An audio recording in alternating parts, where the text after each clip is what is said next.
성도님들 질문 하나 하겠습니다. 우리의 몸 중에 마음은 어디에 있는 걸까요? 이 질문을 유치부 아이들에게 하면 아이들은 모두 가슴을 가리킵니다. 바로 심장이 우리의 마음이라는 건데요. 현대 과학에서는 사람의 마음은 뇌에 있다고 그렇게 말합니다. 마음이 심장에 있냐, 뇌에 있느냐 이 문제는 현대에 와서 던져진 그런 질문은 아닙니다. 기원전 철학자들도 이 문제를 놓고 각자의 주장을 달리 했는데요. 플라톤은 사람의 뇌에 마음이 있다라고 했고요. 아리스토텔레스는 심장에 사람의 마음이 있다 그렇게 주장을 했습니다. 고대부터 이 마음은 심장에 있다라고 생각했고 또 뇌는 그때 그렇게 중요한 신체 부위가 아니었어요. 심장이 가장 중요했기 때문에 아리스토텔레스의 주장이 압도적이었지만 뇌 과학이 발달한 이 현대인들은 사람의 마음은 뇌에 있다고 주장하고 있는 그런 주장이 더 강력해지고 있는 그런 상황입니다. 그렇다면 성경은 어떻게 말하고 있을까요? 히브리인들은 마음을 레브라고 하는데 심장이라는 뜻입니다. 히브리인들도 마음이 심장에 있다라고 생각한 건데 마음은 인간의 모든 지적 활동이 일어나는 곳으로 마음은 생각하고 이해하는 곳 그리고 감정을 느끼는 곳 그리고 무언가를 선택하는 곳이라고 생각했습니다. 즉 생각 감정, 의지가 마음에서 일어난다는 것이지요. 그래서 히브리인들은 이 마음을 인간의 가장 중심이 되는 곳이라고 생각했습니다. 그리고 이 마음은 우리 신앙인들에게도 중요한 곳으로 마음은 영적 전쟁이 치열하게 일어나는 곳입니다. 하나님은 우리에게 자유의지를 주셨는데 이 자유의지 때문에 우리는 영적 전쟁을 치르는 것입니다. 만약 하나님이 우리에게 자유의지를 주지 않으셨으면 싸울 필요도 없는 것이지요. 마귀는 우리의 마음이 하나님께 향하지 못하도록 두려움과 불안과 낙심 등으로 우리를 공격합니다. 우리가 하나님을 바라보려고 노력할수록 마귀는 수단 방법을 가리지 않고 우리의 마음을 흐트러 버립니다. 반면에 성령님도 우리의 마음에 역사하시는데요. 우리 안에 은혜를 부으셔서 하나님만 바라보도록 그렇게 하십니다. 예배와 말씀 그리고 기도와 같은 경건 훈련을 통해서 우리의 마음이 성령의 인도함을 받게 되고 그럴 때 하나님이 원하시는 것을 올바로 선택할 수 있는 힘이 우리에게 생기게 됩니다. 성도 여러분, 우리는 누구의 형상을 받아 지음받았죠? 하나님의 형상을 따라 지음받았는데 이때 형상을 이미지라고 합니다. 이미지는 외모를 말하는 것이 아니라 하나님의 성품을 말합니다. 하나님의 성품, 이미지를 닮고 있는 곳이 바로 마음인데요. 우리가 하나님의 형상을 회복한다고 하는 것은 우리의 마음이 회복되는 것이고 우리의 마음이 하나님만 바라보고 하나님만 사랑하는 것을 말합니다. 결국 우리의 마음이 오직 하나님만 향할 때 우리의 형상이 회복되는 것입니다. 그런데 오늘 2절 말씀을 보면 이스라엘 백성들이 두 마음을 품었다라고 말하고 있고 그래서 벌을 받을 것이라고 말씀하고 있습니다. 우리 다 함께 호세아서 10장 2절 말씀을 한 목소리로 읽도록 하겠습니다. 호세아 10장 2절입니다. 그들이 두 마음을 품었으니 이제 벌을 받을 것이라.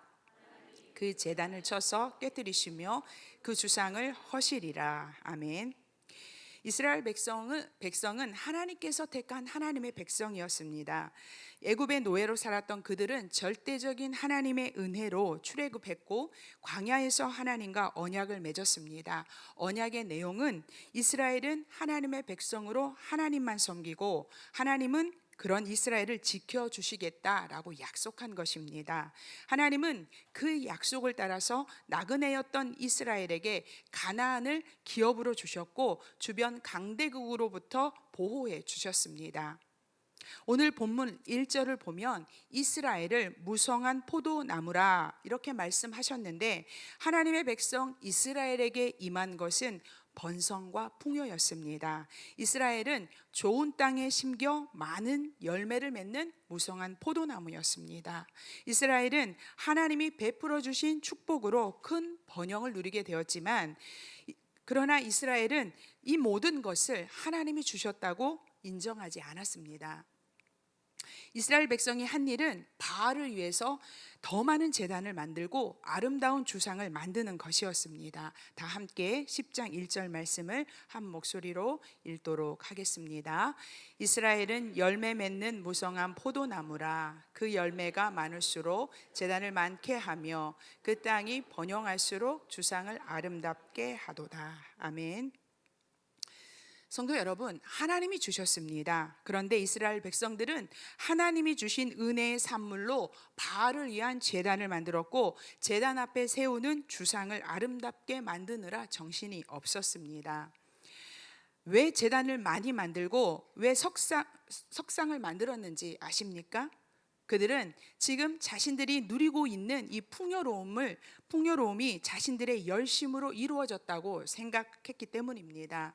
내가 우상을 잘 섬겼더니 이런 복을 받네? 그러면 제단을 더 많이 만들고 더 아름답게 쌓아서 공을 들이면 이 바알이 우리에게 더 많은 복을 주겠구나라고 생각했던 것입니다.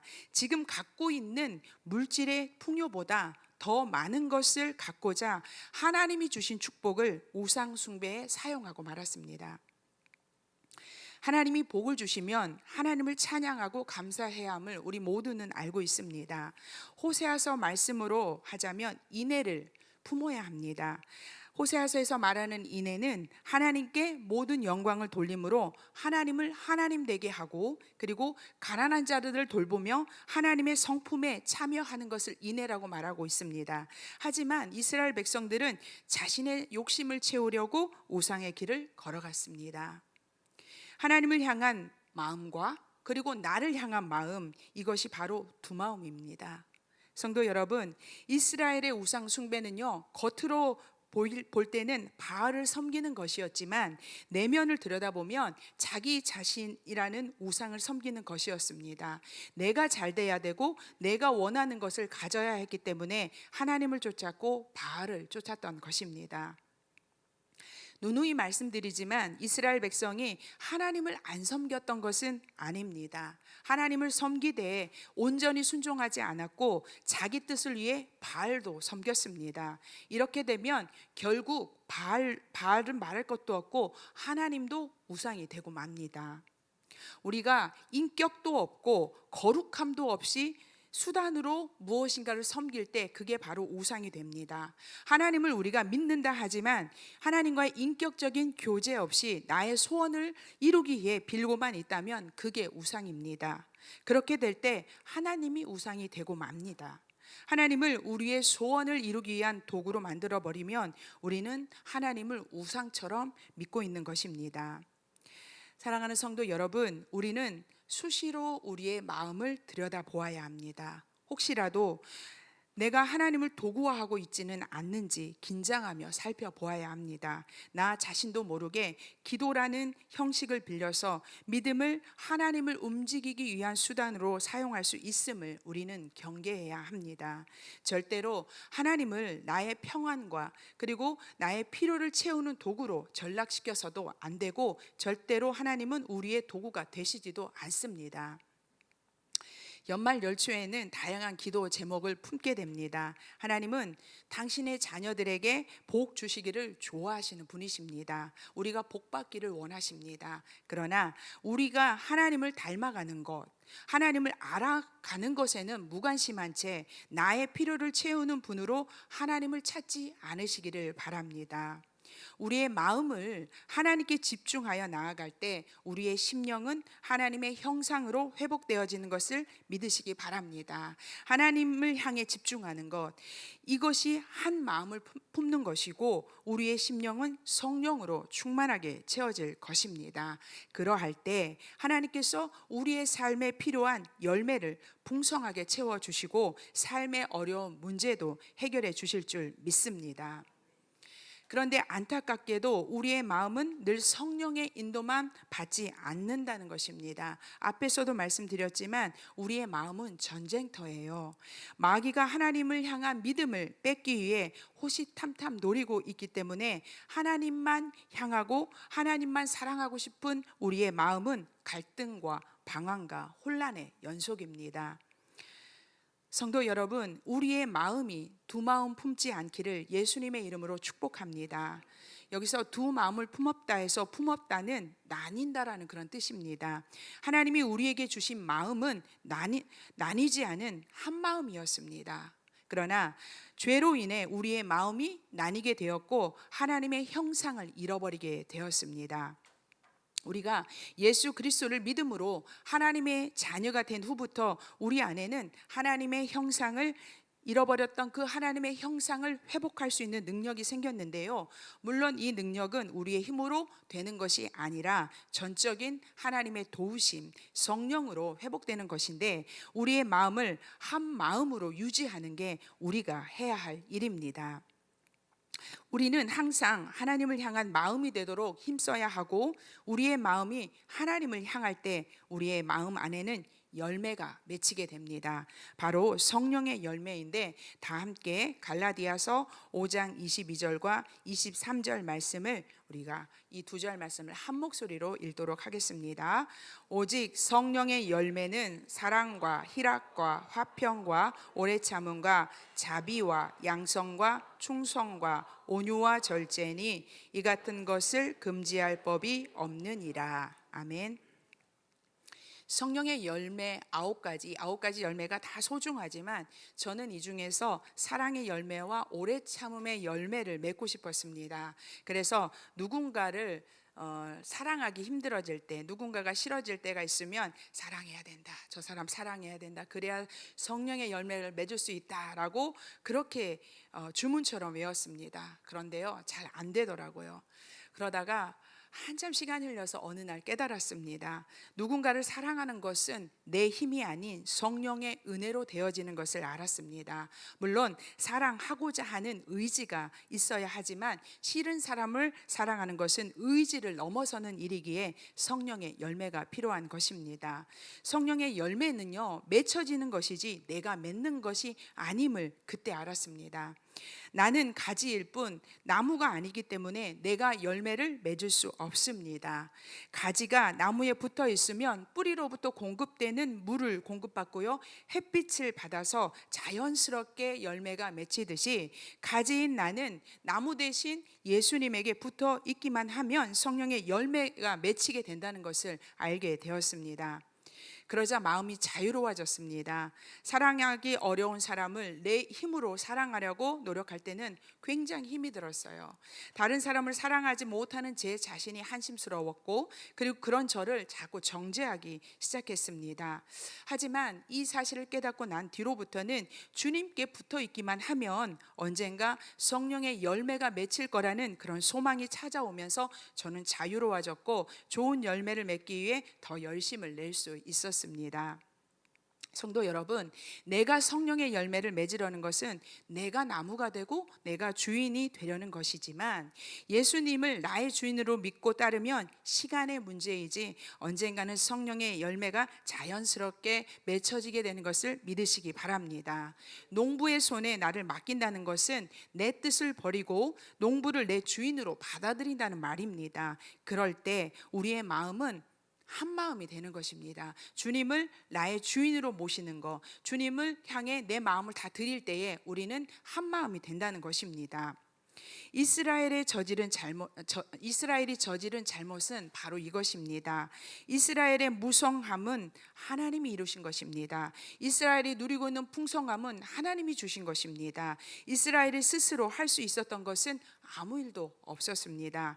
열매의 무성함을 하나님께서 원하시는 삶으로 살아냈어야 하지만 그들은 자신의 신앙심과 열심으로 얻어졌다고 생각해서 더 많은 바알 제단을 쌓았던 것입니다. 이에 하나님은 너희들이 두 마음을 품었으니 이제 벌을 받을 것이라고 말씀하고 있습니다. 하나님께서 너희들이 세운 제단을 쳐서 깨트리고 너희들이 아름답게 세운 이 주상을 허물어 버리겠다고 선포하고 계십니다. 성도 여러분, 열매가 많을수록 바알 제단이 늘어나는데 어떻게 하나님께서 그들에게 계속 복을 주시겠습니까?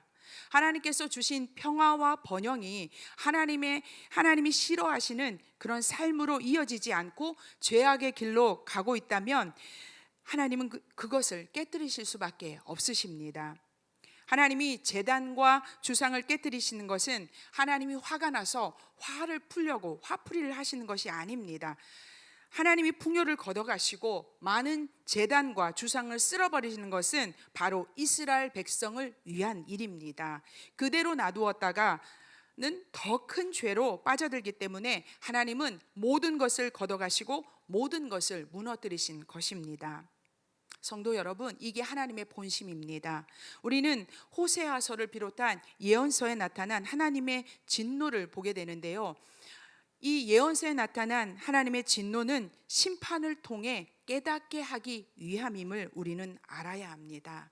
하나님의 심판은 벌을 주는 것에 그치지 않고 그들의 헛된 생각과 잘못을 밝혀서 알게 하기 위한 하나님의 진노임을 우리는 잊지 말아야 할 것입니다.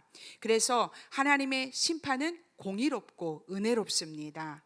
잘못한 사람, 잘한 사람에게 각각 보응하시는 그런 공의로움도 있지만 심판하시는 것 그것마저도 이스라엘을 위한 사랑이 전제되었기 때문에 하나님의 심판은 은혜이고 사랑입니다.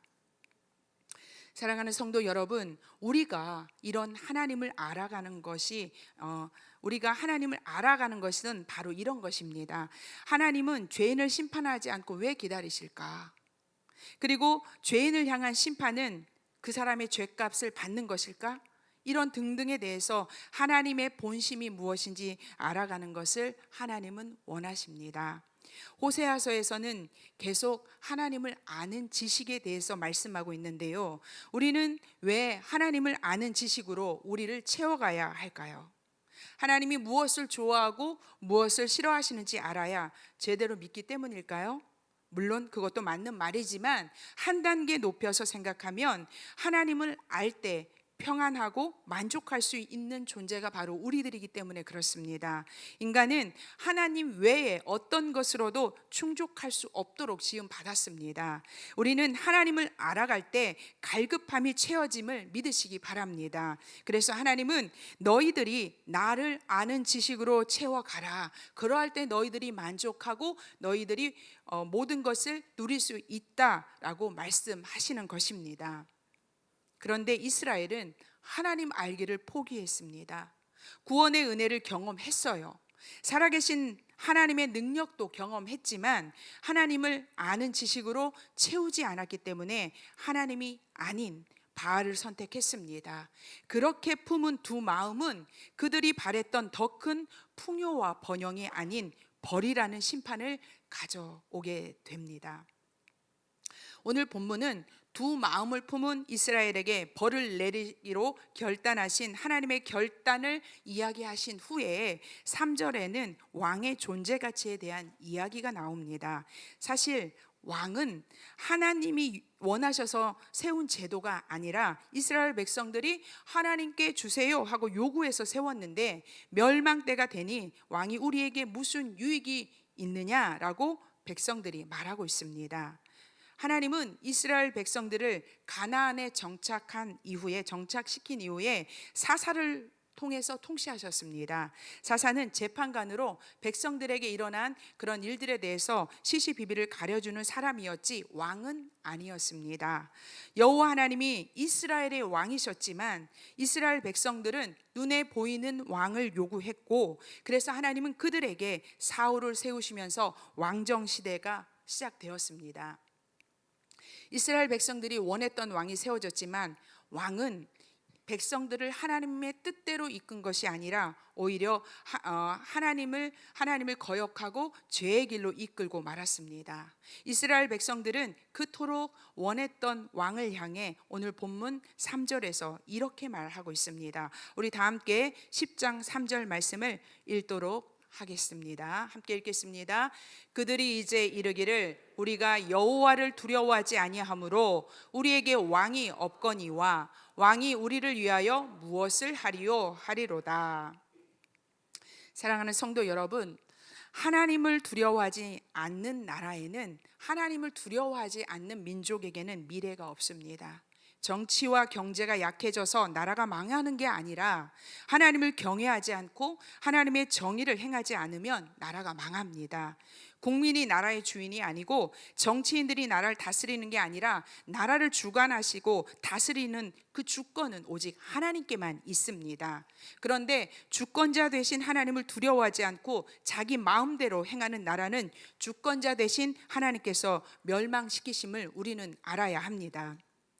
하나님을 두려워하지 않는 나라는 망하게 되는데, 그런 사회의 특징은요, 4절에 나와 있듯이 헛된 말과 거짓 맹세가 많아집니다. 하나님을 두려워하지 않는 사람들은 헛된 말로 사람들을 호리고 거짓말로 맹세하는 일을 서슴지 않습니다. 그들은 하나님을 두려워하지 않기 때문에 삶의 정의를 깨는 일을 무서워하지 않습니다. 헛된 말과 거짓 맹세가 많아지면요, 시시비비가를 가리는 재판이 얼마나 많아지겠습니까? 이를 두고 4절에서는 독초가 밭 이랑에 번지듯 많다고 이야기하고 있는데, 진실보다 거짓이, 그리고 신실함보다 위선이 난무한 이스라엘 사회는 독초처럼 사람을 죽이는 그런 암울한 상태였던 것입니다. 3절과 4절에서 여호와를 떠난 이스라엘 사회 전반에 걸친 타락과 혼란과 부패를 지적하면서 5절부터 8절에는 이스라엘을 섬겼던 금송아지가 아수르에게 바쳐질 것이라 말하므로 아수르에 의해 비참하게 망하게 될 것을 다시 한번 말씀하고 있습니다. 북이스라엘의 초대 왕이었던 여로보암은 그 어떤 것도 형상으로 만들어 섬기지 말라는 그 율법을 어기면서까지 금송아지를 만들어서 이는 너희를 애굽에서 인도해낸 하나님이다라고 신격화시켰습니다. 많고 많은 형상 중에 왜 송아지였을까 궁금하지 않으십니까? 금송아지는 애굽의 황소 숭배와 관련이 있습니다. 애굽에서는 힘을 상징하는 소를 신격화했습니다. 430년 동안 노예 생활을 하던 이스라엘 민족은 애굽의 황소 숭배를 보면서 자연스럽게 그 영향을 받았던 것입니다. 여로보암 1세가 단과 베델에 이 금송아지를 만들어 경배하게 한 이후부터 베델은 우상을 섬기는 본거지가 되었고, 이 베델이 원래 하나님의 집이라는 그런 뜻이에요. 그런데 이제 더 이상 우상의 본거지가 된 그 베델을 하나님의 집이라고 부를 수 없어서 이 호세아 선지자는 이 베델을 벳아웬, 곧 멸망의 집이라고 부르고 있습니다. 5절에 벳아웬의 송아지로 말미암아 두려워할 것이다 라는 말씀은 이스라엘이 믿었던 신앙과 그 종교가 결국 이스라엘을 망하게 할 것이라는 말씀입니다. 이스라엘 백성들은 처음에는 금송아지를 하나님으로 알고 섬겼지만 나중에는 이 금송아지를 바라보면서 바알이라고 하며 경배를 했는데, 그 우상으로 인해서 이스라엘은 무서운 진노를 면하지 못하게 되었습니다. 이스라엘이 섬겼던 금송아지는 후에 아수르로 옮겨다가 아수르 왕에게 예물로 바쳐지게 되는데, 이것은 이스라엘의 멸망과 수치를 드러내는 일입니다. 고대는요, 민족과 민족이 전쟁을 치르게 되면 이거는 신과 신의 대결로 보았습니다. 나라마다 민족마다 믿는 신이 있었습니다. 그래서 민족과 민족이 싸우면 그거는 사람의 싸움이 아니라 신의 싸움이라고 보았던 것이지요. 엘리 제사장 때 블레셋이 언약궤를 왜 가져갔냐면, 블레셋은 하나님의 임재를 상징하는 그 언약궤를 가져가서요, 자신들이 승리했다고 생각하고 그 언약궤를 블레셋의 신인 다곤 신전에 언약궤를 넣어 놓았습니다. 그런데 아침에 일어나 보니 이 다곤 신이 언약궤 앞에 엎드러져서 부러져 있었습니다. 이거는요, 굉장히 블레셋 사람들에게는 충격적인 일이었습니다. 비록 자신들이 전쟁에서는 승리를 했을지 몰라도 다곤 신이 여호와께 무릎을 꿇은 것이기 때문입니다. 하나님이 너희들의 신은 내가 아니라 금송아지라. 자, 보세요. 나중에 그 아수르 왕에게 금송아지가 바쳐질 것이다. 그래서 결국은 너희들이 믿었던 신으로 인해서 너희가 두려움을 얻게 될 것이다. 이 말씀은 하나님이 이렇게 말씀하시는 거라고 생각합니다. 너희들의 신은 내가 아니라 바로 금송아지라는 거죠. 너희들이 섬겼던 그 금송아지가 아수르 왕의 예물이 될 것이란 말씀은 자, 북이스라엘 수치를 드러냈습니다. 자, 또한 7절에 사마리아 왕은 물 위에 있는 거품같이 멸망할 것이다. 이 말씀은요, 최고의 권력을 가진 왕이 한번 밀려오면 사라져버리는 물거품과 같은 신세가 될 것이라고 말씀하시면서 너희들이 원했던 왕, 그리고 너희들이 섬겼던 금송아지가 아무 힘도 없이 사라지는 헛된 것에 불과하다고 오늘 본문에서 말씀하고 있습니다. 성도 여러분, 성경은요, 왕의 역사입니다. 전에도 성경을 읽을 때 왕이 누구인가라는 관점에서 읽으시면 좋겠다라는 말씀을 드린 적이 있습니다. 누가 왕인가, 누가 진짜 왕인가를 다룬 것이 성경입니다. 하나님은 계속해서 나는 너희들의 왕이다 라고 말씀하셨지만, 이스라엘은 눈에 보이지 않는 왕이 아닌 눈에 보이는 왕이 진짜 왕이라고 생각했지만 그 왕이요, 물거품처럼 사라져 버리고 말았습니다. 하나님은 너희가 섬기는 왕은 진짜가 아니다. 그리고 아수르 왕도 진짜가 아니고 세상의 왕은 오직 나 여호와 하나님 한 분뿐임을 3절과 7절의 말씀을 들어서 우리에게 말씀하고 있습니다.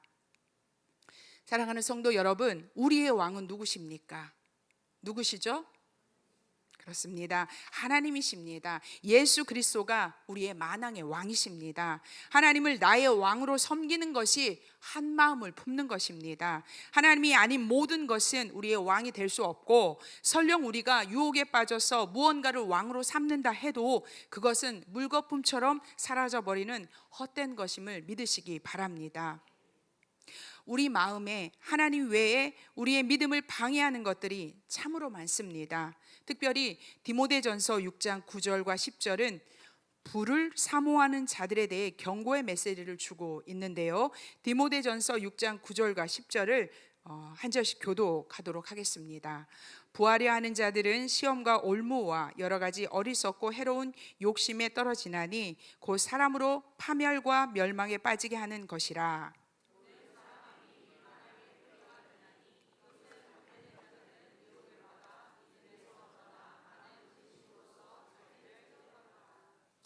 우리의 마음을 흔드는 것 중에 1순위가 아무리 생각해도 돈에 대한 갈망이 아닐까 싶습니다. 이 땅에 많은 사람들이 행복을 돈에서 찾으려고 하는데요, 우리 그리스도인들도 돈에 대한 마음을 버릴 수가 없습니다. 부에 대한 마음이 하나님만큼, 부에 대한 마음이 하나님보다 더 많아지는 것을 디모데전서 6장 9절은 부하려 하는 자라고 표현하고 있습니다. 부에 대한 마음이 커져버리면 그게 욕심입니다. 욕심이 우리 마음에 들어오면요, 우리의 마음이 혼미케 되고, 욕심을 버리지 못하면 그것이 우상이 되고 맙니다. 우리는 하나님이 물질 주시면 주님, 가난한 사람 제가 돕겠습니다. 하나님, 저에게 이만큼 주시면 더 열심히 충성 봉사하겠습니다 라고 말하지만, 물질이 부해지면 마음이 변질되고 부패하여서 예전보다 더 못한 신앙, 하나님을 더 멀리 하는 경우를 종종 보았습니다. 사실 하나님이 넉넉히 채워주시면 주를 위해 일하겠다라는 말은 우리의 욕심을 덮을 수 있는 듣기 좋은 말일 수 있습니다. 다 그렇다는 건 아닙니다. 만약 하나님께서 여러분에게 넉넉히 주셨다면, 지금 이미 넉넉히 주셨다면 그것이 하나님을 향한 믿음이 되도록 힘쓰시기 바랍니다. 열매 맺게 하신 분이 하나님임을 알고 무성할수록 그 열매를 하나님의 일에 사용하시는 저와 여러분 되기를 축복합니다. 하나님의 영광을 위하여 사용하고 나보다 약한 이웃을 긍휼히 여기는데 하나님이 주신 풍요를 사용하는 인내의 삶을 사시기를 바랍니다. 그러나 혹시라도 하나님이 주신 것이 풍성함이 아닌 고난과 연단의 시간을 보내고 계신 성도님들이 계시다면 이 또한 나를 향한 하나님의 사랑의 시간임을 아시기 바랍니다. 시편 119편 75절은 이렇게 말씀하고 있습니다. 네, 한번 띄워주시죠. 여호와여, 내가 알거니와 주의 심판은 의로우시고 주께서 나를 괴롭게 하심은 성실하심 때문이라고 고백하고 있습니다. 내가 겪는 고난이 나의 잘못으로 인한 것이든 나의 성숙을 위해서 하나님이 뜻한 바이든 나를 이대로 내버려 두지 않고 고난 가운데 두신 것은 하나님이 성실하시기 때문입니다. 만약 죄의 길을 걷고 있는 나를 포기하셨다면, 나의 연약함을 그냥 내버려 두셨다면 나는 아무것도 아닌 존재입니다. 그러나 성실하신 하나님께서 나를 사랑하사 나를 간섭하심으로 오늘 고난을 겪고 있는 것입니다. 그래서 우리는 고난 당한 것이 내게 유익이라는 시편 기자의 고백에 아멘 할 수밖에 없습니다. 성도 여러분, 하나님께서 내게 풍성함을 주셨든 고난의 아픔을 주셨든 그것으로 우리의 마음이 나뉘지 않기를 바랍니다. 오히려 나의 풍성함과 나의 궁핍함이 오직 하나님 한 분만을 바라보는 기회 되기를 간절히 바랍니다. 그래서 우리의 마음, 내부가 두 마음이 아닌 하나님을 사랑하는 한 마음으로만 가득 채워지시기를 예수님의 이름으로 축복합니다.